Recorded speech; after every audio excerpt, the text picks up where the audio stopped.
রাসূল সাল্লাল্লাহু আলাইহি ওয়াসাল্লামের তখন মন খুব খারাপ। আমাদের মাঝে মাঝে মন খারাপ হয় না?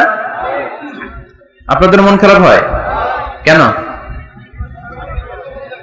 হ্যাঁ, মাহফিল বন্ধ করে দেয়, এজন্য মন খারাপ হয়। কয়টা বন্ধ করবে? কয়টা বন্ধ করে রাখবে? এক জায়গায় বন্ধ হইতেছে, আরেক জায়গায় তো কথা বলার সুযোগ হচ্ছে। পাবলিকলি কথা বলার সুযোগ না দিলেও মোবাইল নিয়ে লাইভে কথা বললে শোনা যাবে না? আসলে বন্ধ করার সুযোগ নাই। বন্ধ করতে পারে একজন, চিৎকার করে বলতে হবে তিনি কে। যারা বন্ধ করতে চায় ওদেরকে আল্লাহ কবে বন্ধ করে দেয় ওইটারই কোনো হিসাব নাই। তুই বেটা মাহফিল বন্ধ করস, মদের আড্ডাখানা বন্ধ না করে, জুয়া খেলা বন্ধ না করে এরা মাহফিল বন্ধ করে। সমাজে যে অসঙ্গতি এগুলো বন্ধ করা দরকার। জুয়া খেলা, টেন্ডারবাজি, চাঁদাবাজি এগুলো বন্ধ করা দরকার। কোরআনের মাহফিল যারা বন্ধ করে এরা বুঝে না, কপাল পোড়া, এদের হেদায়েত নাই কপালে। চিল্লা এখন ঠিক কিনা? হ্যাঁ, এটা ঠিক। মাঝে মাঝে আমাদের জীবনে বিপদ আসে, পরীক্ষা আসে, মুসিবত আসে, এগুলো আসে আমাদেরকে শক্ত করার জন্য, ঠিক কিনা? আমাদের কোমরকে সোজা করার জন্য, আমাদের পায়ের নিচের মাটিকে শক্ত করার জন্য, প্রতিকূল পরিবেশে কি করে বীর দর্পে দাঁড়িয়ে থাকতে হয়, নিজের অস্তিত্বের প্রমাণ দিতে হয়, সেটা শিক্ষা দেবার জন্য। এজন্য মুমিনের হারাবার কিছু নেই। লা তাইয়াসু মির রাউহিল্লাহ, আল্লাহর রহমত থেকে নিরাশ হয়ো না। ইন্নাহু লা ইয়াইয়াসু মির রাউহিল্লাহি ইল্লাল কওমুল কাফিরুন, কাফের ছাড়া, মুশরিক ছাড়া, নাস্তিক ছাড়া, মুনাফিক ছাড়া কেউ কখনো আল্লাহর রহমত থেকে নিরাশ হয় না। আমরা সবসময় আল্লাহর রহমতের ভিখারি। ওমরে ফারুকের মতো শক্তিশালী লোক মক্কায় দ্বিতীয়টা ছিল। উনি বললেন, ইয়া রাসূলুল্লাহ, আপনি কি সত্য নবী না? আল্লাহ রাসূল বললেন, হ্যাঁ সত্য নবী। এই কোরআন কি সত্য না? সত্য। ইসলাম কি সত্য ধর্ম নয়? এটাও সত্য। ওমরে ফারুক বললেন, ফা ফীমাল ইখতিফা, তাহলে লুকায় লুকায় কেন? তাহলে সাফা পাহাড়ের পাদদেশে আরকাম ইবনে আবিল আরকামের ঘরের ভেতরে অন্ধকার কূপে দাঁড়িয়ে কোরআনের তেলাওয়াত কেন? ময়দানে নেমে পড়েন, আমি উমর আছি, দেখি কে কি করবে। রাসূল সাল্লাল্লাহু আলাইহি ওয়াসাল্লাম বললেন, না, এটা মাক্কি জীবন, ধীরে সুস্থে দাওয়াতি কাজ করো। ওমর ফারুকও ছাড়বে না। বললেন, ইয়া রাসূলুল্লাহ, একটা মিছিলের অনুমতি দেন। আল্লাহ রাসূল বললেন, যাও মিছিল দাও। ওমর ফারুক দুইটা লাইন করলেন, মোট খুঁজে পেলেন 11 জন। সুবহানাল্লাহ পড়েন। এক লাইনের নেতা বানালেন আল্লাহ রাসূল সাল্লাল্লাহু আলাইহি ওয়াসাল্লামের খুদ চাচা হামজা ইবনে আব্দুল মুত্তালিবকে। আর আরেক লাইনে উনি দাঁড়ালেন 6 জন 12 জন, উনি সহ 12 জন, 12 জনের মিছিল। সুবহানাল্লাহ পড়বেন না? তো মিছিলের সামনে দাঁড়িয়ে উনি একটা ছোট্ট এক বাক্যের ভাষণ দিলেন।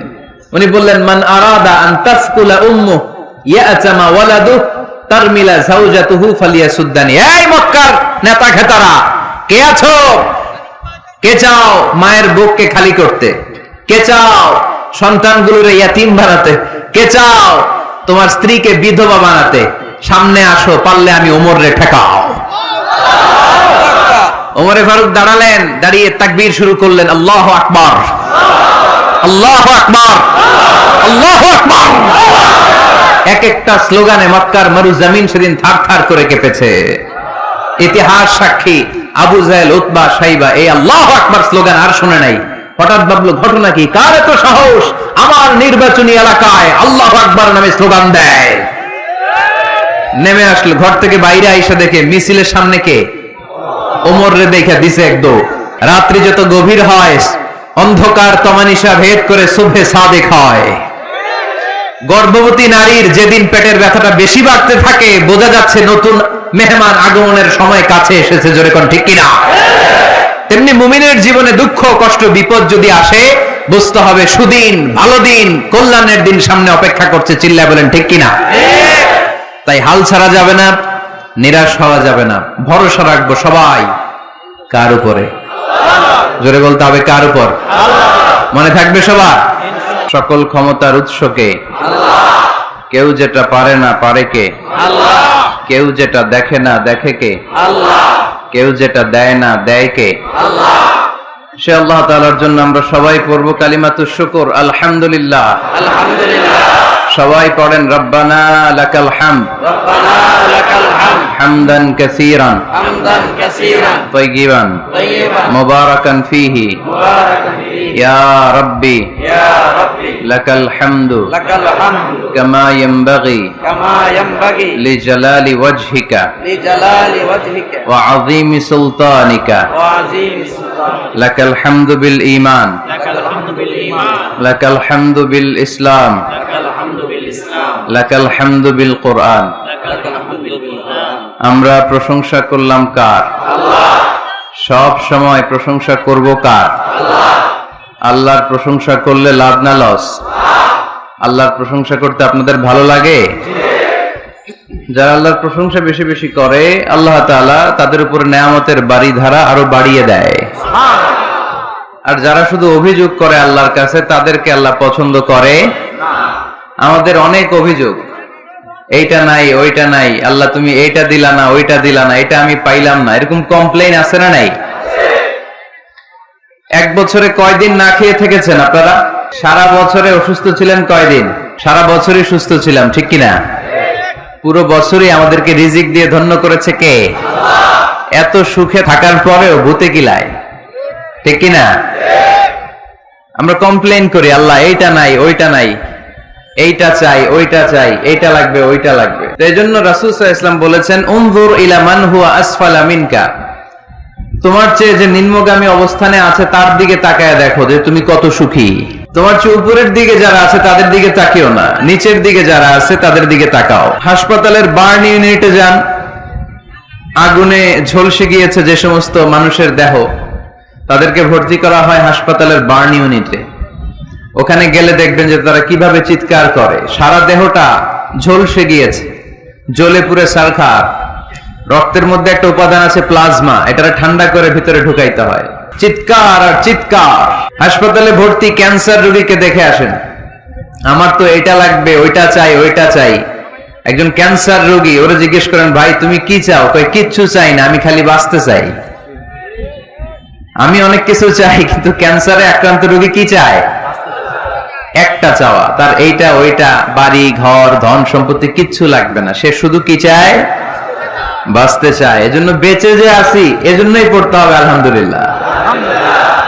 মাবুদ তুমি যে বাঁচিয়ে রেখেছো, বেঁচে আছি আলহামদুলিল্লাহ।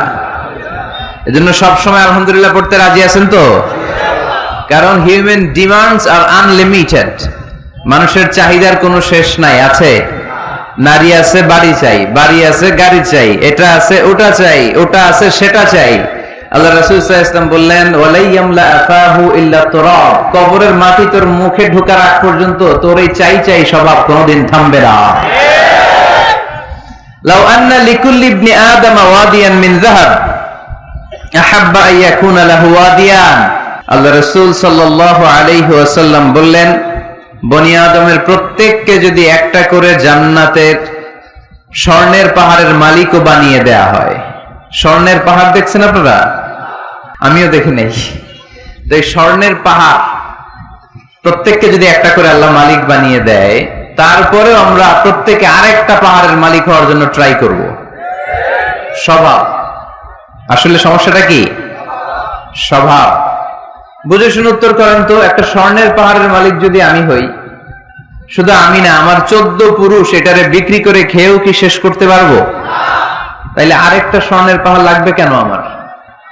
আল্লাহ রাসূল সাল্লাল্লাহু আলাইহি ওয়াসাল্লাম বললেন একটা স্বর্ণের পাহাড়ের মালিক হলেও আরেকটা স্বর্ণের পাহাড়ের জন্য মানুষ পাগল হয়ে যাবে। ওয়ালাইয়ামলা আফাহু ইল্লা তুরাব, কবরের মাটি যেদিন ওর মুখে না ঢুকবে, ওর এই খাই খাই নাই নাই এই স্বভাব তার বন্ধ হবে না। আমরা ওই অকৃতজ্ঞশীল বান্দাদের অন্তর্ভুক্ত হতে চাই। আমরা সুখে দুঃখে কি পড়ব? আরো জোরে পড়েন, কি পড়ব? শীতকালে কি পড়বেন? গ্রীষ্মকালে? দিনের বেলায়? রাতের বেলায়? খাওয়ার পর? না খেয়ে থাকলেও আমরা সব সময় আলহামদুলিল্লাহ পড়ব। আমরা সব সময় আল্লাহ শুকরিয়া করব। শুকরিয়া করলে আল্লাহ নেয়ামত বাড়িয়ে দেয়। লা ইন শাকারতুম লা আযীদান্নাকুম ওয়া লা ইন কাফারতুম ইন্না আযাবি লাশাদীদ। যদি আমার শুকরিয়া করো আমি নেয়ামত বাড়িয়ে দেব, আর নাশুকরি করলে আযাব দেব। নাও দ্য ডিসিশন ইজ ইয়ার্স, সিদ্ধান্ত আপনার। আযাব চান নাকি আল্লাহর নেয়ামত চান? জোরে বলতে হবে, কি চাই? আমরা আল্লাহর নেয়ামত চাই। এজন্য আমরা কমপ্লেইন করব না যে আল্লাহ এইটা দাও নাই, ওইটা দাও নাই, এইটা পাই নাই, ওইটা পাই নাই, ও তো ভালো আছে, আমি ভালো নাই কেন? ওর চাকরি হয়, আমার হইল না কেন? ও বিসিএস এ টিকে, আমি ফেল মারলাম কেন? ওর ব্যবসায় হিট, লালে লাল, আমার খালি লস কেন? কিচ্ছু দিলা না আল্লাহ তুমি আমারে, বলবেন এগুলা? সব সময় কি বলবো? আরো জোরে কি বলবো? This is my first and foremost message today for you. আজকের দিনের প্রথম মেসেজ হচ্ছে আমরা সব সময় আলহামদুলিল্লাহ পড়ব। রাজি আছেন? আল্লাহ তুমি কবুল করো। সব শেষ, আমাদের এই শক্তিও থাকবে না। রং ধরা যৌবন জং ধরে শেষ। মরিচিকার পেছনে ছুটছি আমরা পাগলের মতো, ব্যস্ত সবাই, সবাই ব্যস্ত, সুপার বিজি। কেন বিজি নিজেও জানে না। এজন্য এই ব্যস্ততা থামিয়ে আমরা যেন একটু থমকে দাঁড়াই, আমরা যেন ভাবি কেন এই দুনিয়ায় আসলাম। পাগলের মতো এই মরিচিকার দিকে, এই ধোকার দিকে যেন আমরা ছুটে না বেড়াই। মাঝে মাঝে কবরস্থানে যাবেন। আল্লাহ রাসূল সাল্লাল্লাহু আলাইহি ওয়াসাল্লাম বলেছেন, নাহাইতুকুম আন জিয়ারাতিল কবুর আলআনা ফাজুরুহা ফাইন্নাহা তুযাক্কিরুল আখিরা। একটা সময় ছিল যখন আমি তোমাদেরকে কবর জিয়ারত করতে নিষেধ করতাম, বলেছেন মুহাম্মদ সাল্লাল্লাহু আলাইহি ওয়াসাল্লাম। কিন্তু এখন নিষেধাজ্ঞা আমি প্রত্যাহার করে নিলাম। আল্লাহ রাসূল বললেন, এখন আর সমস্যা নাই, এখন যাও, কবরস্থানে যাবে, যে কবরবাসীদের সালাম দিবে, মাইয়িতদের জন্য দোয়া করবে। কি লাভ? ফাইন্নাহা তুযাক্কিরুল আখিরা। কবরে গেলে আখিরাত স্মরণ হয়, স্মরণ হয় না? আপনার আব্বার কবরে যদি যে দাঁড়ান, আপনার মনে পড়বে, আইরে ওই তো 7 বছর আগে আব্বাকে এখানে কাফনের কাপড় দিয়ে পেঁচিয়ে রেখে গেছিলাম। সময়ের ব্যবধানে, কালের আবর্তনে আমার ছেলেটাও তো আমার এখানে রেখে যাবে। কথা বলেন?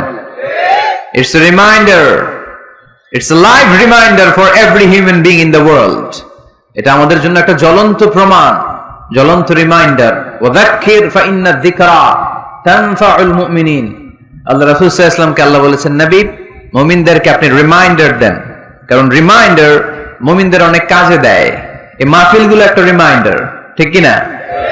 এরকম ময়দানে, খেতে, ফসলের খেতে শীতকালে তাফসীর প্রোগ্রামের এই ইতিহাস, এই ট্র্যাডিশন, এই ঐতিহ্য আমার মাতৃভূমি বাংলাদেশ ছাড়া পৃথিবীর কোথাও নাই। সব জায়গায় আছে তাজকিরা, কনফারেন্স, সেমিনার, কংগ্রেস, কিন্তু আমরাই মসজিদের আঙিনায়, ফসল খেতে, এই কোরআনের মাজলিসে আসি। এই একদিনের মাহফিলে আমাদের হেদায়েত নসিব হয়ে যাবে এরকম কোনো গ্যারান্টি আমাদের হাতে নাই। ওমা আলাইনা ইল্লাল বালাগ। আমাদের দায়িত্ব পৌঁছে দেওয়া। আমি এসেছি পৌঁছে দিতে। মানবেন কি মানবেন না, দ্য ডিসিশন ইজ ইয়ার্স। সিদ্ধান্ত আপনার। এজন্য সিদ্ধান্ত নিতে হবে শক্ত করে। একটা শক্ত সিদ্ধান্ত আপনারা জান্নাতি বানাতে পারে, আর আপনার একটা দুর্বল সিদ্ধান্ত আপনারা জাহান্নামের লাকড়ি বানাতে পারে। এজন্য সিদ্ধান্ত নেন, কি করবেন? ডান দিকে যাবেন না বাম দিকে?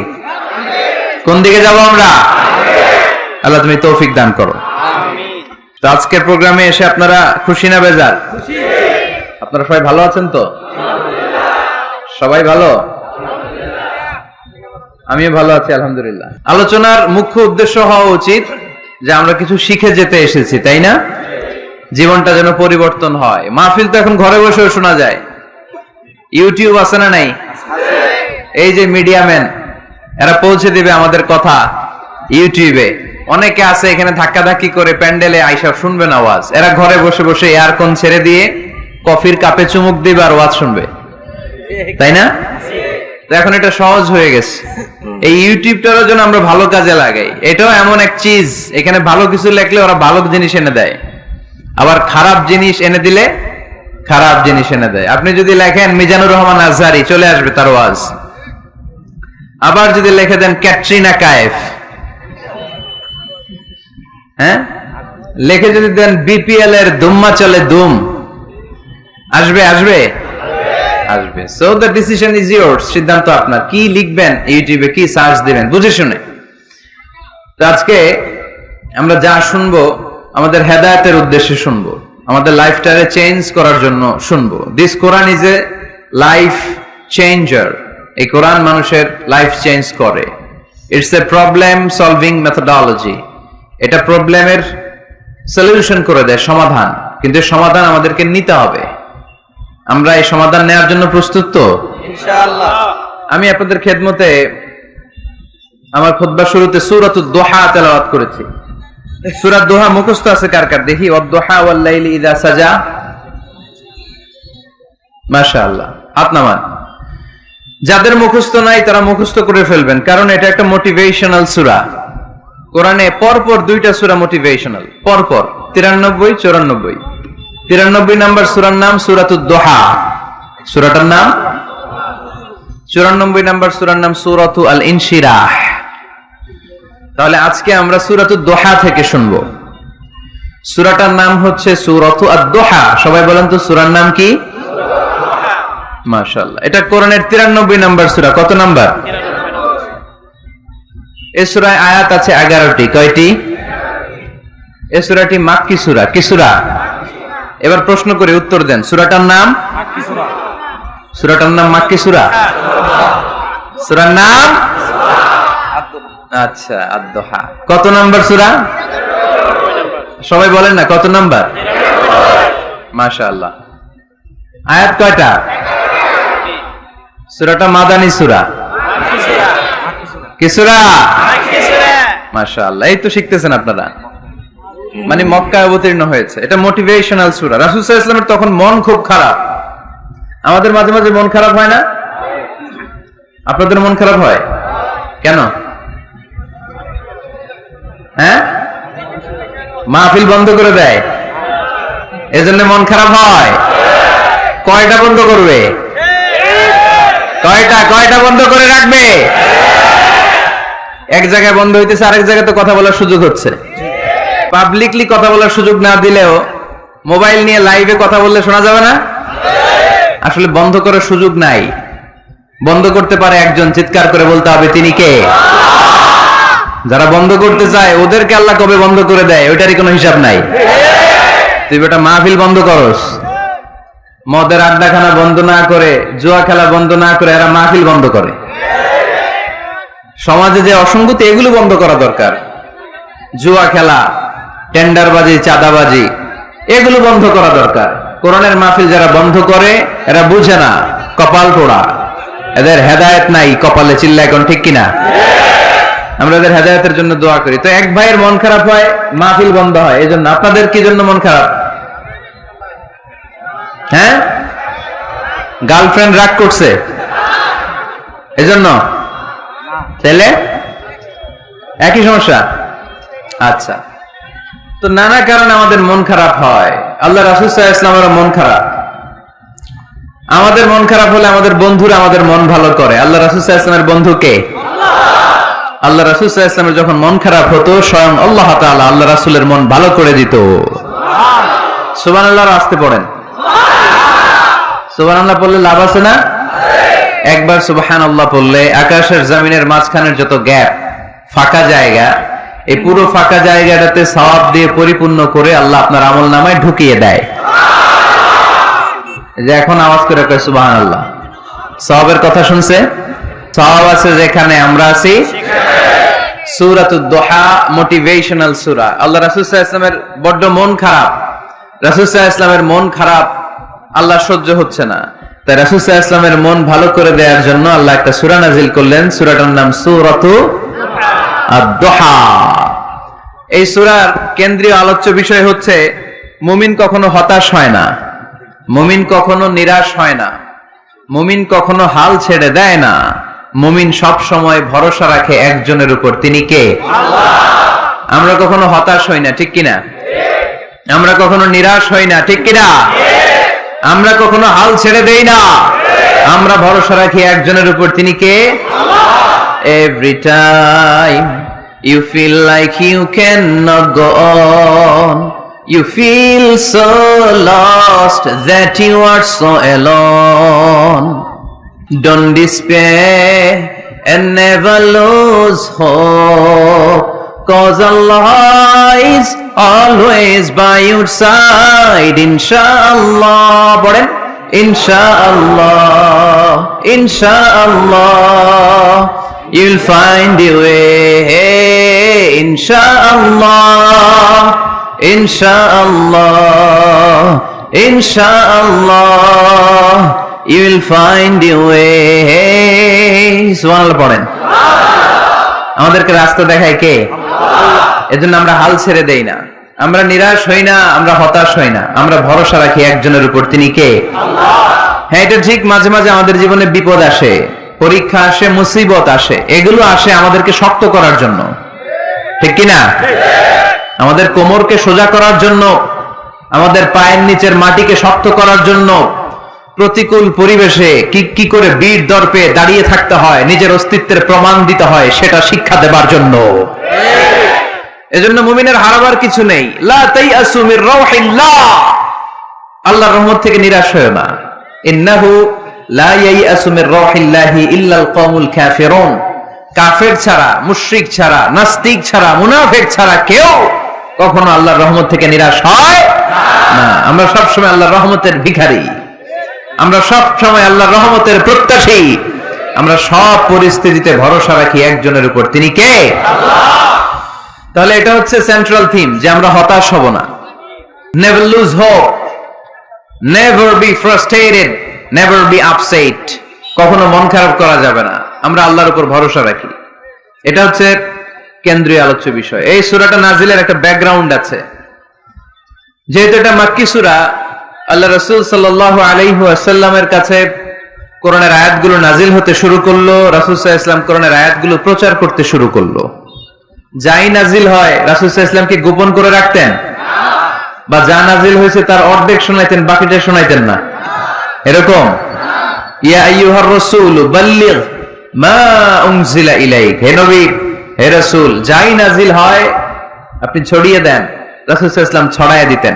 যেটাই নাজিল হয় কাল বিলম্ব না করে বিশ্বনবী এই আয়াতের দাওয়াত দিতে শুরু করতেন। নাজিল হলো ইকরা বিসমি রাব্বিকাল্লাযী খালাক, খালাকাল ইনসানা মিন আলাক, ইকরা ওয়া রাব্বুকাল আকরামুল্লাযী আল্লামা বিল কলম, আল্লামাল ইনসানা মা লাম ইয়ালাম। পড়েন সুবহানাল্লাহ। নাজিল হলো, পড়ো তোমার রবের নামে যিনি শিখিয়েছেন। আমাদেরকে শিখিয়েছে কে? আল্লাহ। আমাদের সৃষ্টি করেছে কে? আল্লাহ। Read in the name of your Lord who has created, পড়ো তোমার প্রভুর নামে যিনি শিখিয়েছেন। নাজিল হলো 5 আয়াত, আল্লাহ রাসূল সাল্লাল্লাহু আলাইহি ওয়াসাল্লাম পৌঁছে দিলেন। নাজিল হলো ইয়া আইয়ুহাল মুজাম্মিল কুমিল লাইলা ইল্লা কালিলা, বিশ্বনবী পৌঁছে দিলেন। নাজিল হলো ইয়া আইয়ুহাল মুদ্দাসসির কুম ফাআনজির, পৌঁছে দিলেন। যাই আসে পৌঁছে দিতেন, যাই আসে পৌঁছে দিতেন। কিন্তু হঠাৎ করে ওহী আসার ধারাবাহিকতা হুট করে বন্ধ হয়ে গেল, ওহী আর আসে না। ফলে রাসূল সাল্লাল্লাহু আলাইহি ওয়াসাল্লাম নতুন কোন কোরআনের আয়াত মক্কাবাসীদেরকে শোনাতে পারে? মক্কাবাসীরাও এসে রাসূল সাল্লাল্লাহু আলাইহি ওয়াসাল্লামকে খোঁচায়, বলে কি মুহাম্মদ, কিছু বলো না, যে নতুন কিছু শোনাও না, যে এতদিন তো অনেক পটপট করছো, অনেক কথা শোনাইছো, কই তোমার সেই কথা? রাসূল সাল্লাল্লাহু আলাইহি ওয়াসাল্লাম বলতে পারেন না। কেমনে বলবে? উনি কি মন গড়া কিছু বলে? ওমা ইয়ানতিকু আনিল হাওয়া ইন হুয়া ইল্লা ওয়াহয়ু ইউহা, মন গড়া তিনি কিছু বলেন না, মন মস্তিষ্ক প্রসূত কোনো কথা তিনি জাতির কাছে পেশ করেন না। তিনি তাই বলেন যা তাকে নির্দেশ দেয়া হয়, আর নির্দেশটা দেয় কে? আল্লাহ। সবাই বলতে লাগলো, মুহাম্মদ তোমার নতুন কথাবার্তা কই? রাসূল সাল্লাল্লাহু আলাইহি ওয়াসাল্লাম চুপচাপ, কিপ সাইলেন্ট। কাফিররা বলতে শুরু করলো, ইন্না মুহাম্মাদান ক্বালাহু রাব্বুহু, মুহাম্মাদের রব মুহাম্মদ রে ভুলে গিয়েছে, মুহাম্মাদের রব মুহাম্মদ রে বর্জন করেছে। তাই তো নতুন কিছু আসে না। মুহাম্মদ তোমার দিন শেষ, তোমার কাছে আর আসবে না ওহী। রাসূল সাল্লাল্লাহু আলাইহি ওয়াসাল্লাম খুব টেনশন শুরু করে দিলেন। আবু লাহাবের স্ত্রী উম্মে জামিল বলতে শুরু করলো, ইন্না শাইতানাকা কাদ তারাকাক, হে মুহাম্মদ তোমার শয়তান তোমারে তরক করছে। নাউজুবিল্লাহ পড়েন। শয়তান দ্বারা উম্মে জামিল সাইয়েদনা জিবরাইল আলাইহিস সালামকে বুঝিয়েছেন। তিনি বুঝিয়েছেন যে মুহাম্মদ, জিবরাইল তোমার কাছে আসে না, শেষ, তোমার দিন শেষ, তোমার খেলা শেষ, আর আসবে না। রাসূল সাল্লাল্লাহু আলাইহি ওয়াসাল্লাম নিজেও ভয় পেয়ে গেলেন। ঘটনা কি? আমার কোনো ভুল হচ্ছে না তো? আমি কোনো অন্যায় করে ফেললাম না তো? আল্লাহ আমার উপর নাখোশ হলেন না তো? আমরাও মাঝে মাঝে এরকম ফ্রাস্ট্রেশনে ভুগি না? কিরে আল্লাহ বোধহয় আমারে পছন্দ করে না, এত দোয়া করি আল্লাহ মনে হয় আমার দোয়া কবুল করে না, আল্লাহ মনে হয় আমারে চায় না, আল্লাহ মনে হয় আমারে ভালোবাসে না। তা না হলে আমার দোয়া কবুল হয় না কেন, আমি এত দুঃখী কেন? রাসূল সাল্লাল্লাহু আলাইহি ওয়াসাল্লাম ঠিক একই টেনশনে পড়লেন, ঠিক একই ডিলেমায় পড়লেন, ঠিক একই পেরেশানিতে ভুগলেন। কিরে ওহী নাজিল হয় না কেন? আমাকে নিয়ে কাফির মুশরিকরা বেদিনরা ঠাট্টা বিদ্রুপ করে, উপহাস করে, কিন্তু আল্লাহ তাআলা কোন ওহী নাজিল করে না। ঘটনা কি? আমার ভুল হলো না তো? আল্লাহ আমার উপর নাখোশ হলেন না তো? টেনশন। রাসূল সাল্লাল্লাহু আলাইহি ওয়াসাল্লাম টেনশনে ভুগছেন। ইন দ্য মিন টাইম আল্লাহ রাসূল সাল্লাল্লাহু আলাইহি ওয়াসাল্লামের টেনশন দূর করে দিয়ে আল্লাহ রাসূল সাল্লাল্লাহু আলাইহি ওয়াসাল্লামের মন ভালো করে দেওয়ার জন্য এই সূরা দোহা নাজিল করলেন কে? আল্লাহ। আল্লাহ রাসূল যখন টেনশনে হাবুডুবু খাচ্ছেন তখনই আল্লাহ নাজিল করলেন ওয়াদ-দুহা ওয়াল-লাইলি ইযা সাজা মা ওয়াদ্দা'আকা রাব্বুকা ওয়া মা ক্বালা ওয়ালাল আখিরাতু খায়রুল লাকা মিনাল উলা ওয়ালাসাউফা ইউ'তিকা রাব্বুকা ফাতারদা। সুবহানাল্লাহ পড়েন। সুবহানাল্লাহ। আল্লাহ নাজিল করলেন ওয়াদ-দুহা ওয়াল-লাইলি ইযা সাজা। দুহা মানে আলো। দোহা মানে কি? সকালের আলো, প্রভাতের সূর্য কিরণ। আলো মানে আশার আলো, সম্ভাবনার আলো। আলো বললেই মনের মধ্যে একটা সাহস জাগে না? আর অন্ধকার বললেই ভয় লাগে না? আমাদের ছোট্ট বাচ্চারা বাসার ভিতরে অন্ধকার হইলে ভয় পায় না? তার মানে অন্ধকার হচ্ছে ভয়ের প্রতীক আর আলো হচ্ছে আশার প্রতীক। সুবহানাল্লাহ পড়েন। রাসূল সাল্লাল্লাহু আলাইহি ওয়াসাল্লামকে সান্ত্বনা দেওয়ার জন্য আল্লাহ দুইটা শপথ করলেন। চিল্লায় বলতে হবে কয়টা? এক হচ্ছে আলোর শপথ, আরেক হচ্ছে অন্ধকারের শপথ। এক হচ্ছে আরেক হচ্ছে ওয়াদ-দুহা, দোহার শপথ, প্রভাতের সূর্য কিরণের শপথ। ওয়াল-লাইলি ইযা সাজা, নিঝুম নিস্তব্ধ রাতের শপথ। আল্লাহ তাআলা আলো আর অন্ধকারের শপথ দিয়ে মূলত ওহী আশা আর না আশাকে বুঝিয়েছেন। সুবহানাল্লাহ পড়েন। আলোকে আল্লাহ তাআলা ওহীর উপস্থিতির সাথে তুলনা করেছেন, অন্ধকারকে রব্বুল আলামিন এই সূরার মধ্যে ওহীর অনুপস্থিতিকে বুঝিয়েছেন। আল্লাহ বুঝাতে চাইলেন নবী আমি আপনারে ভুলি নাই। কেমন করে আমি আপনারে ভুলি? আপনি আমার হাবিব, ঠিক কি না? আপনি আমার খলিল না, আপনি আমার হাবিব। খলিল মানেও বন্ধু, হাবিব মানেও বন্ধু। ইব্রাহিম আলাইহিস সালাম ছিলেন খলিল আর আল্লাহ রাসূল ছিলেন হাবিব। খলিলও বন্ধু, হাবিবও বন্ধু, কিন্তু খলিল মানে এমন বন্ধু যে বন্ধু আল্লাহরে খুশি করার জন্য কাজ করে, আর হাবিব মানে এমন বন্ধু যেই বন্ধুরে খুশি রাখার জন্য আল্লাহ নিজেই কাজ করে। কি কাজ করলেন হাবিবরে খুশি রাখার জন্য? আজকে সব আমরা শুনবো। আল্লাহ বললেন ওয়াদ-দুহা ওয়াল-লাইলি ইযা সাজা, আলোর শপথ, অন্ধকারের শপথ। দোহা মানে আলো, প্রভাতের আলো। আলো দিয়ে আল্লাহ বুঝাইলেন এটা হচ্ছে ওহী। আর ওয়াল-লাইলি ইযা সাজা, রাতের শপথ দিয়ে বুঝালেন এটা ওহীর অনুপস্থিতি। আল্লাহ বুঝাতে চাইলেন নবী ওহী আসা না আসা দুইটাই আপনার জন্য দরকার।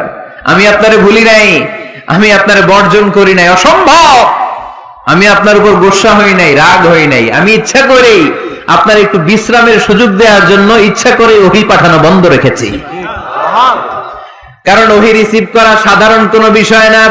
আল্লাহ বলেন ইন্না সানুলকি আলাইকা কওলান সাকিলা।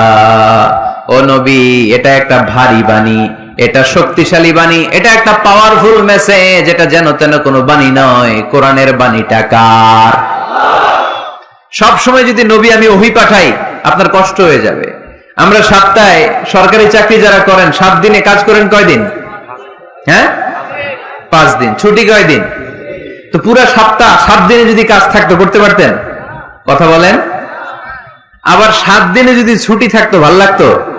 আল্লাহ বুঝাতে চাইলেন নবী লাগাতার যদি ওহী নাজিল করি এটা রিসিভ করা, এই দাওয়াতটা যথাযোগ্য মর্যাদায় পৌঁছে দেয়া এটা আপনার জন্য কষ্ট হয়ে যাবে। কারণ ওহী এটা সাধারণ কোনো বাণী নয়, এই বাণীটা কার? আল্লাহ রাসূল যখন ঘোড়ার উপরে কিংবা উটের উপরে থাকা অবস্থায় কোরআনের আয়াত নাজিল হতো ওনার উপর, কোরআনের ভারে, কোরআনের পাওয়ারে উটের পা গুলো, ঘোড়ার পা গুলো মরুভূমির বালির মধ্যে দেবে যেত। এত পাওয়ারফুল বাণী। লাউ আনজালনা হাযাল কুরআনা আলা জাবাল লা রাআইতাহু খাশিআম মুতাসাদ্দিআম মিন খাশিয়াতিল্লাহ। হে নবী, কোরআনকে আপনার কাছে না পাঠিয়ে পাহাড়ে নাজিল করলে, মাউন্ট এভারেস্টে নাজিল করলে, তুর পাহাড়ে নাজিল করলে, আল্পস পর্বতমালায় নাজিল করলে, আলাস্কা মাউন্টেন রেঞ্জ এটার উপর নাজিল করলে, এই ময়মনসিংহের গারো পাহাড়ের উপর নাজিল করলে, মুহূর্তে এই পাহাড়গুলো ভেঙে চুড়ে চুরমার হয়ে খান খান হয়ে যেত। তার মানে এই বাণীটা কি হালকা না শক্ত? ওটের উপর থাকা অবস্থায় যখন কোরআন নাজিল হতো, ওটের পা দেবে যেত। ঘোড়ার উপর থাকা অবস্থায় কোরআন নাজিল হলে ঘোড়া বসে যেত। শীতের রাতে কোরআন নাজিল হলে আম্মাজান আয়েশা বলেন, আমরা কম্বল গায়ে দিয়ে কাঁপতাম। ওয়া ইন্না জাবিনাহু লা ইয়াতাফাসসাদু আরাকান, রাসূল সাল্লাল্লাহু আলাইহি ওয়াসাল্লামের দাড়ি আর থুতনি বেয়ে ঝরঝর করে ঘাম ঝরতো। এক সাহাবীর মাথার মধ্যে পা রেখে বিশ্বনবী শুয়ে আছেন। ঘন্টাখানিক শুয়ে থাকলেন। সাহাবী বলে, আমার ব্যথা লাগে না। বিশ্বনবী শুয়ে আছেন, হঠাৎ করে বিশ্বনবী ঘুম থেকে জাগলেন, কিন্তু এই সাহাবীর রানের উপর থেকে মাথা তোলেন নাই। ইন দা মিন টাইম কোরআনের আয়াত নাজিল হওয়া শুরু হলো। সাহাবী বলেন, 1 ঘন্টা শুয়ে আছে, আমি টের পাই না, কিন্তু যখন কোরআনের আয়াত নাজিল হলো, মনে হলো উহুদ পাহাড়টা আমার পায়ের উপরে চেপে বসেছে। ঘন্টাখানিক শুয়ে আছে বিশ্বনবী সাইয়েদনা যায়েদ রাদিয়াল্লাহু তাআলা আনহুর রানের মধ্যে মাথা রেখে। উনি টেরই পাচ্ছেন না, কিন্তু ইন দ্য মিন টাইম হঠাৎ করে সাইয়েদনা জিবরাইল কোরআনের আয়াত নিয়ে আসলেন। বিষ্ণু সাল্লাল্লাহু আলাইহি ওয়াসাল্লাম কোরআনের আয়াত রিসিভ করতে শুরু করলেন। যখনই কোরআনের আয়াত নাজিল হলো, সাহাবী বলেন, বিশ্বনবীর মাথার ওজনটা এত বেড়ে গেল, আমার মনে হচ্ছে মুহূর্তের মধ্যে আমার পায়ের রান ফেটে খান খান হয়ে যাবে। তার মানে এই কোরআনের মধ্যে পাওয়া আছে না নাই? এটাকে হালকা বাণী না ভারী বাণী? প্রতিদিন যদি এই ভারী ভারী কথা বিশ্বনবীর কাছে রিসিভ হয়, বিশ্বনবী এই ওহির ভার স্নায়ুতে সহ্য করতে পারবে? আল্লাহ বলেন, নবী আপনার কষ্ট হচ্ছে, এটা দেখে আমি ইচ্ছা করে, ইন্টেনশনালি ইচ্ছা করে আপনার বিশ্রাম আর রেস্টের ব্যবস্থা রাখার জন্য কয়েকদিন ইচ্ছা করে ওহী নাজিল বন্ধ রেখেছি। কাফিররা বলে, আমি আপনারে ভুলে গেছি। নো, নেভার, অসম্ভব। আপনি আমার হাবিব, আপনারে ভুলে যাওয়া আমার পক্ষে অসম্ভব। আমি আপনার উপর রাগ করি নাই, আমি ইচ্ছা করে ওহী নাজিল না করে আপনার কিছুদিনের জন্য ছুটি আর বিশ্রামের ব্যবস্থা করে দিয়েছে। চিল্লায় পড়েন সুবহানাল্লাহ। এজন্য আল্লাহ শপথ করে বললেন, ওয়াদ-দুহা ওয়াল-লাইলি ইযা সাজা মা ওয়াদ্দাআকা রাব্বুকা ওয়া মা ক্বালা। আলোর শপথ, অন্ধকারের শপথ। তারপরে বিশ্বনবীরে রব্বুল আলামিন 3টা কনফার্মেশন শোনালেন। কয়টা? প্রথমে 2টা ওফ, মানে 2টা শপথ, তারপরে 3টা কনফার্মেশন, তারপরে 3টা রিমাইন্ডার, এন্ড ফাইনালি 3টা ওয়ার্ক প্ল্যান, মানে কর্মসূচি। বাংলায় বললে প্রথমে আল্লাহ 2টা শপথ করেছেন, তারপরে 2টা কনফার্মেশন করেছেন, মানে আমি আপনাকে কনফার্ম করলাম যে এগুলো আমি আপনাকে দেব। তারপরে 3টা রিমাইন্ডার দিয়েছেন, নবী আগে আপনারা কি দিছি শুনেন। আর সর্বশেষ আল্লাহ তাআলা বিশ্ব নবীকে 3টা ওয়ার্ক প্ল্যান দিয়েছেন, মানে কর্মসূচি। চিল্লায় পড়তে হবে সুবহানাল্লাহ। কনফার্মেশন নাম্বার 1, মা ওয়াদ্দাআকা রাব্বুকা ওয়া মা ক্বালা। ও নবী, চিন্তা করবেন না, আমি আপনারে ভুলি নাই, আমি আপনারে বর্জন করি নাই। কাফেররা যে বলে আমি আপনারে ছেড়ে দিয়েছি, ভুলে গিয়েছি, না, আমি আপনারে ভুলি নাই, আপনারে ভোলা আমার পক্ষে সম্ভব না। সুবহানাল্লাহ পড়েন। 2 নাম্বার কনফার্মেশন আল্লাহ বললেন, ওয়ালাল আখিরাতু খায়রুল লাকা মিনাল উলা। পড়েন, ওয়ালাল আখিরাতু খায়রুল লাকা মিনাল উলা। ও নবী, দুনিয়ার জীবনের চাইতে আখিরাতের জীবন আপনার জন্য শ্রেষ্ঠ। কিন্তু আমরা দুনিয়ার পিছনে পড়ে থাকি। আল্লাহ বললেন, ওয়ালাল আখিরাতু, অবশ্যই আখিরাত, খায়রুল লাকা, আপনার জন্য উত্তম, মিনাল উলা, এই দুনিয়ার চেয়ে, and verily indeed the hereafter is far better for you than this dunya. অবশ্যই অবশ্যই এই দুনিয়ার ক্ষণস্থায়ী জীবন আপনার জন্য উত্তম নয়, আখিরাত এই দুনিয়ার চেয়ে 1000 গুণ বেশি উত্তম। চিল্লায় কোন সুবহানাল্লাহ। আবার এখানে আল্লাহ বললেন, বাল তুসিরুনাল হায়াতাদ দুনিয়া ওয়াল আখিরাতু খায়রুন ওয়া আবাকা। তোমরা এই দুনিয়ার জীবনকে প্রাধান্য দিয়ে থাকো, কিন্তু দুনিয়াটা শ্রেষ্ঠ নয়। আল্লাহর কাছে আখিরাত হলো শ্রেষ্ঠ, আখিরাত হলো স্থায়ী। সুবহানাল্লাহ পড়েন। তাহলে প্রথমে কনফার্ম করলেন নবী, নো টেনশন, নো টেনশন, আমি আপনার সাথে আছি। আল্লাহ যদি সাথে থাকে আর কিছু লাগে? 2 নাম্বার কনফার্মেশন। আচ্ছা, আমরা মাঝে মাঝে মেসেজ পাঠাই, মেসেজ পৌঁছলো কিনা কনফার্মেশন আছে না? কনফার্মেশন মেসেজ পাঠায় না? একটা টপ আপ করলাম বা ইন্টারনেটের প্যাকেজ নিলাম, এটা অ্যাক্টিভ হলো কিনা একটা কনফার্মেশন মেসেজ আসে না? প্রথম কনফার্মেশন, নবী আমি আপনার সাথে আছি। দ্বিতীয় কনফার্মেশন, নবী এই দুনিয়ায় সাময়িক কিছু কষ্ট করেন কিন্তু আখিরাতে আপনার জন্য কল্যাণ রেখে দিয়েছে কে? তিন নাম্বার কনফার্মেশন, আল্লাহ বললেন ওয়ালা সাউফা ইউতিকা রাব্বুকা ফাতারদা। ও নবী আমি আপনার সাথে আছি, আখিরাতকে আপনার জন্য সাজিয়ে প্রস্তুত করে রেখেছি, আর এই দুনিয়ার বুকে এমন এমন জিনিস আমি আপনারে দান করব, এগুলো পেয়ে দুনিয়ায় আপনি খুশি হয়ে যাবেন। এমন এমন জিনিস আমি আপনাকে দেব, and verily I'm going to give you something that will make you happy. ও নবী এমন এমন জিনিস আমি মাক্কি জীবন থেকে শুরু করে until your death, আপনার মৃত্যু পর্যন্ত আমি দেব, এগুলো পেয়ে আপনি খুশি হয়ে যাবেন। সুবহানাল্লাহ বাড়িতে যে বলেন দিবে কে? খুশি করবেন কারে? বিশ্বনবী সাল্লাল্লাহু আলাইহি ওয়াসাল্লামকে। খুশি করবেন কে? আর খুশি হবে কে? বিশ্বনবী। সুবহানাল্লাহ পড়েন। ওয়ালা সাউফা ইউতিকা রাব্বুকা ফাতারদা। নবী এমন এমন জিনিস আমি আপনাকে দেব, আপনার এই পেরেশানি দুঃখ কষ্ট আপনার থাকবে না। কখনোই আমি আপনার মন খারাপ হতে দেব না। যখনই আপনি চিন্তিত, যখনই আপনি টেনশনে আছেন, যখনই আপনি পেরেশানিতে আছেন, এমন নাজ নেয়ামত আর খুশামদেদ আপনারে শোনাবো, সুখের সংবাদ শোনাবো, ওই সংবাদ শুনে আপনি নবী খুশি হয়ে যাবেন। তার মানে নবীর মন ভালো করার দায়িত্ব নিছে কে? কি আল্লাহ পাইছি আমরা। বিশ্বনবীর মন খারাপ, তখনই আল্লাহ অ্যাক্টিভ, তখনই আল্লাহ নেয়ামত পাঠায়। কিভাবে বিশ্বনবীর মন ভালো করেন আল্লাহ? মক্কাতে বিশ্বনবী যখন দাওয়াতি কাজ শুরু করলেন, বিশ্বনবী দেখলেন মক্কায় দুইটা লোক আছে, এই দুই লোকের এক লোক যদি আমার ইসলামের ছায়ার তলে না আসে, তাহলে মক্কায় ইসলামের দাওয়াতকে বেগবান করা আমার জন্য কঠিন হয়ে যাবে। বিষ্ণু ইসলামের মন খারাপ, হায় রে এই দুইটার একজনও তো আমার কথা শোনে না, এই দুইজনের একজনও তো আমার দাওয়াত কবুল করে না। একদিন তাহাজ্জুদের সালাতে বিষ্ণু ইসলাম কেঁদে কেঁদে আল্লাহর কাছে দোয়া শুরু করলেন। বিশ্বনবীর যে মন খারাপ, আল্লাহ তো এটা বুঝে টুঝে না, তাই না? আল্লাহ তো বুঝে দেখে না, না? তাহাজ্জুদের নামাজে ভারাক্রান্ত মন নিয়ে আল্লাহ রাসূল সাল্লাল্লাহু আলাইহি ওয়াসাল্লাম দোয়া করলেন, আল্লাহুম্মা আইজ্জাল ইসলামা বিআহাব্বির রাজুলাইনি ইনদাক। আল্লাহ মক্কার দুইটা লোকের নাম তোমার কাছে বলবো আজকের তাহাজ্জুদের মুনাজাতে, দুইটা লোকের নাম তোমার কাছে তাহাজ্জুদের ফরিয়াদে আমি উল্লেখ করব। দুইটা লাগবে না, দুইজনের একজনরে দিলেই হবে। আল্লাহ রাসূল দোয়া করলেন, আল্লাহুম্মা আইজ্জাল ইসলামা বিআহাব্বির রাজুলাইনি ইনদাক। আল্লাহ মক্কার দুইজনের একজনকে আমি চাই, এই দুইজনের যে কোনো একজন যেন কালিমা পড়ে মুসলমান হয়ে যায়। আল্লাহ রাসূল দোয়া করলেন, আল্লাহুম্মা আইজ্জাল ইসলাম বিআহাব্বির রাজুলাইনি ইনদাক বিউমর ইবনে আল খাত্তাব আও আবি জাহল ইবনে হিশাম। আল্লাহ হিশামের বেটা আবু জাহেল এরে দাও, নাইলে খাত্তাবের বেটা ওমর রে দাও। সুবহানাল্লাহ পড়বেন না? কিন্তু আল্লাহ রাসূলের দোয়া কবুল হয় না। আল্লাহ রাসূল অপেক্ষা করছেন। ইন দা মিন টাইম সাফা পাহাড়ের পাদদেশে আরকাম ইবনে দারিল আরকামের ঘরে বিশ্বনবী বসে বসে কোরআনের দাওয়াত লুকিয়ে লুকিয়ে দিচ্ছিলেন। সাইয়েদনা ওমর ফারুক তখনও কালিমা পড়েন নাই।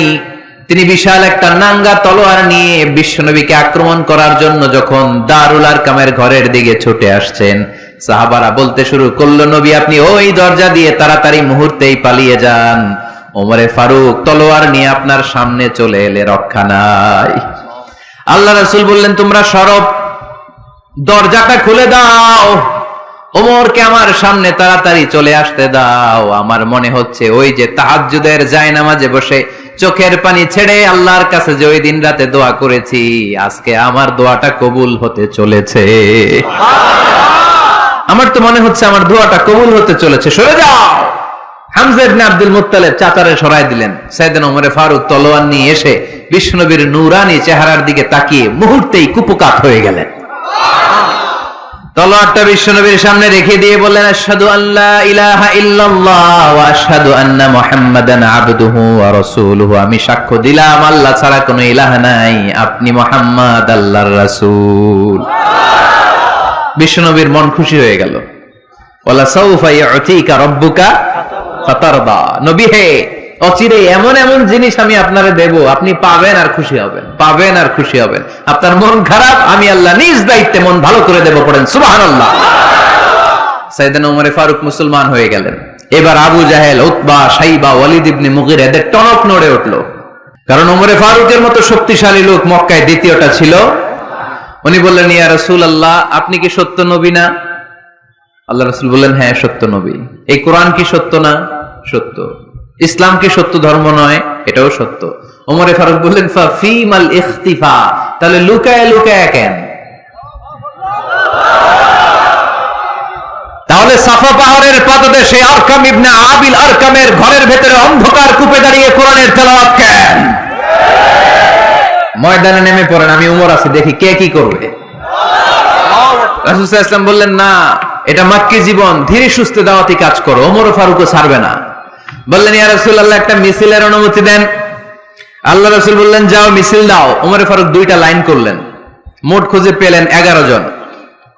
সুবহানাল্লাহ পড়েন। এক লাইনের নেতা বানালেন আল্লাহ রাসূল সাল্লাল্লাহু আলাইহি ওয়াসাল্লামের খুদ চাচা হামজা ইবনে আব্দুল মুত্তালিবকে। আর আরেক লাইনে উনি দাঁড়ালেন, 6 জন 6 জন 12 জন, উনি সহ 12 জন, 12 জনের মিছিল। সুবহানাল্লাহ পড়বেন না? তো মিছিলের সামনে দাঁড়িয়ে উনি একটা ছোট্ট এক বাক্যের ভাষণ দিলেন। উনি বললেন, মান আরাদা আন তাসকুলা উম্মু ইয়াতামা ওয়ালাদু তারমিলা যাওজাতুহু ফালিয়াসুদ্দানি। এই মক্কার নেতা খেতারা, কে আছো? কে চাও মায়ের বুককে খালি করতে? কে চাও সন্তানগুলোরে ইয়াতীম বানাতে? কে চাও তোমার স্ত্রীকে বিধবা বানাতে? সামনে আসো, পারলে আমি ওমরে ঠেকাও। ওমরে ফারুক দাঁড়ালেন, দাঁড়িয়ে তাকবীর শুরু করলেন, আল্লাহু আকবার, আল্লাহু আকবার, আল্লাহু আকবার। এক একটা স্লোগানে মক্কার মরুজমিন সেদিন থারথার করে কেঁপেছে। ইতিহাস সাক্ষী, আবু জাহেল, উতবা, শাইবা এই আল্লাহু আকবার স্লোগান আর শুনে নাই। হঠাৎ ভাবলো, ঘটনা কি? কার এত সাহস আমার নির্বাচনী এলাকায় আল্লাহু আকবার নামে স্লোগান দেয়? নেমে আসলো, ঘর থেকে বাইরে আইসা দেখে মিছিলের সামনে কে? ওমর রে দেখে দিছে এক দৌড়। শুধু কাফেররাই সাইয়েদনা ওমরে ফারুককে দেখে দৌড়াতো না, মুনাফিকরাও ওমরে ফারুককে দেখে দৌড় মারতো। ইভেন ইবলিস শয়তান ওমরে ফারুককে দেখলে দৌড় মারতো। সুবহানাল্লাহ পড়তে পারলেন না? আল্লাহ রাসূল ওমরে ফারুককে দেখলে বলতেন, ওমর, মা সালাকা শাইতান সালিকান ফাজ্জান ইল্লা সালাকা ফাজ্জান গায়রা ফাজ্জিক। ওমর, ইবলিস শয়তান যদি তোমার কোনো রাস্তা দিয়ে হাঁটতে দেখে, ইবলিস শয়তান ওই রাস্তা রেখে দিয়ে অন্য রাস্তা দিয়ে হাঁটে। ওমরে ফারুক আল্লাহর গিলাফ যে স্পর্শ করলেন আর মিছিল থামালেন, ওইরকম ওমর আমাদের দরকার আছে না নাই? বিশ্বনবী বললেন, লা নবিয়্যা বা'দি ওয়ালা রাসূলা, আমার পরে কোনো নবী নাই, কোনো রাসূল নাই, তবে আমার পরে যদি কেউ নবী হতো, লাউ কানা বা'দি নাবিয়্যুন লাকানা ওমর, আমার পরে যদি নবী হওয়ার যোগ্যতা কারো থাকে, আমার প্রাণের সাহাবা ওমরের ওই যোগ্যতা আছে। প্রভু তুমি বলেছ রাসূল দেবে না, বলনি দেবে না ওমর, বলনি দেবে না হামজা তারিক, খালিদ বিজয় সমর।